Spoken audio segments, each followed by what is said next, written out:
তুমিও কি পাটকেল বাবার প্রসাদ খেয়েছো? পোয়াতে হবে।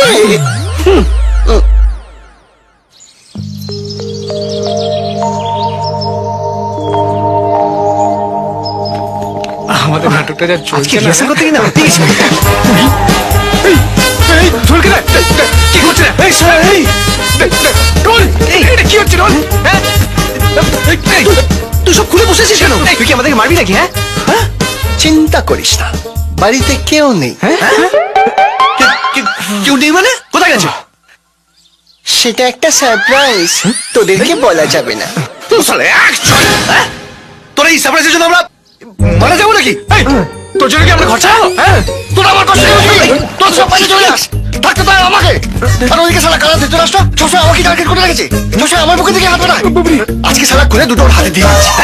কি দিয়েছিস? আমার মৌসুমি দুটো। হ্যাঁ, তার মধ্যে আজকে আমার মাসিমা কোন পাটকেল বাবার প্রসাদ খাইছে জানিস? পাটকেল বাবার প্রসাদ কি রে? ওই পাটকেল বাবার প্রসাদ হলো ওই খেলে নাকি সবাই পোয়াতি হয়ে যায়। আমি যদি পোয়াতি হয়ে যাই তাহলে তো খেলে হয়ে যাবে। এটা ভালো খবর। কে রে, ছেলে হয়ে পোয়াতি হয়ে যাবো বলে ভালো খবর? পাটকেল বাবার প্রসাদ কে কিচ্ছু হবে না ভাই, কিন্তু আমাদের প্ল্যান 100% সাকসেসফুল। মানে মাসিমা তোকে আর সুজয়কে সত্যিকারের মহিলা ভেবেছে। মানে সত্যিকারের ক্ষতি হবো না? কি বলছিস? পাকা?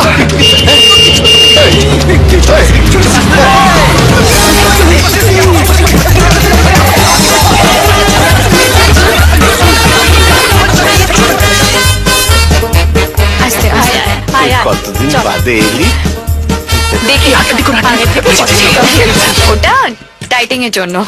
ওমা, তোমরা সবাই আছো দেখছি। হ্যাঁ মাসিমা। এই হলো আমার একমাত্র নাতনি। মোনালিসা ঠিক আছে? ঠিক আছে। ছেলে আর বৌমাকে হারিয়ে ওর মুখ চেয়ে আমরা বেঁচে আছি। এই তো ইউএস থেকে ফিরলো, ওকে আনতেই আমরা এয়ারপোর্ট ও, গিয়েছিলাম। তাহলে এটাই তোমার সারপ্রাইজ? কিন্তু সারপ্রাইজটা যে এতটা সুন্দর জানতাম না তো।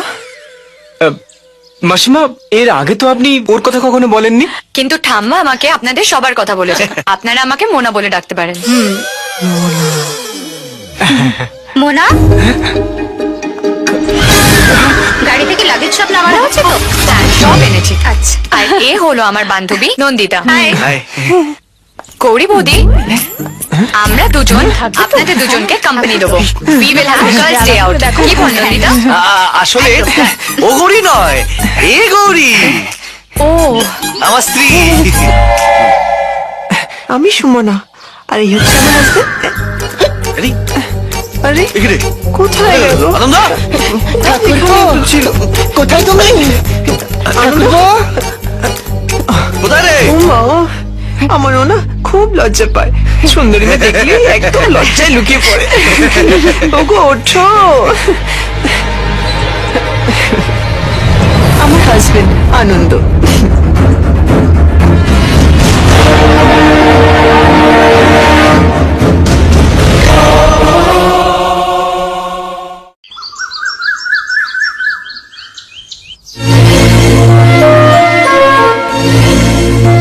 আরে কি হয়েছে? আরে বাবা, ব্যাগ কোথাচ্ছিস কেন? কি হয়েছে বলবি তো? ও মা, কি হয়েছে গো ঠাকুরপো? মানুষের এক চড়। এই কি করছিস কে তুই? এই বাড়িতে আর থাকা যাবে না। কেন? তোদের সব কথা আমি বলতে পারবো না। মাসিমা লীলা ছিল ঠিক ছিল, কিন্তু এই মেয়েগুলো ছেড়ে বাড়ি দিল।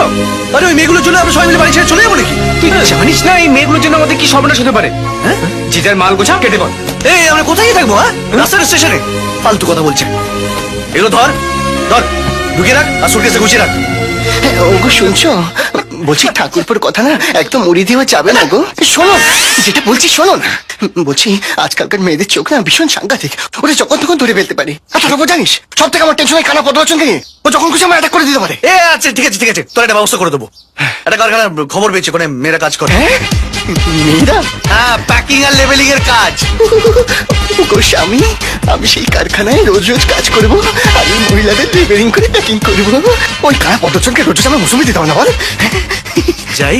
কোথায় লেবেলিং করে? এই শোন না,